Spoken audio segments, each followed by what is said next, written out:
Nilgiri kurma மின்ட்டோட ரிஃப்ரெஷ்மெண்ட்டோட தயிரோட light டேங்கினஸோட சாப்பிட செமையாக இருக்குங்க.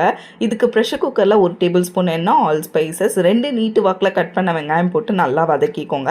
வெங்காயம் வதங்கினோடனே வெஜ்ஜீஸ் உங்கள் இஷ்டத்துக்கு எது வேணால் ஆட் பண்ணியிருக்கலாம். நான் இங்கே கேரட்டும் பீன்ஸும் ஆட் பண்ணி நல்லா வதக்கிட்டு 1/2 ஸ்பூன் கரம் மசாலா, உப்பு தேவைக்கேற்ப ஆட் பண்ணி நல்லா வதக்கிட்டு அரப்புக்கு 1/2 கப் தேங்காய், 4 பச்சை மிளகா, பட்டை, கிராம்பு, ஏலக்காய், 1 ஸ்பூன் சோம்பு, ஒரு 8 முந்திரி, 2 இன்ச் அளவுக்கு இஞ்சி, 4 பூண்டு பல், கொஞ்சமாக புதினா, கொஞ்சமாக கொத்தமல்லியும் சேர்த்து நல்லா மைய அரைச்சிக்கோங்க தண்ணி ஊற்றி.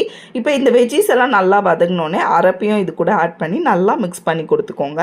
இதோட 1 டேபிள் ஸ்பூன் அளவுக்கு கர்ட் ஆட் பண்ணி நல்லா மிக்ஸ் பண்ணிவிட்டு ஒரு கப் அளவுக்கு தண்ணி ஆட் பண்ணி நல்லா மிக்ஸ் பண்ணி விட்டு 3 விசிலுக்கு ப்ரெஷர் குக் பண்ணி எடுத்திங்கன்னா ஒரு சூப்பரான நீலகிரி குருமா ரெடி. சப்பாத்தி, பூரி, இட்லி, தோசை, நானுன்னு எல்லாத்துக்கூடையும் சூப்பராக இருக்கும். கண்டிப்பாக ட்ரை பண்ணி பாருங்கள், அப்படி இருக்கும்.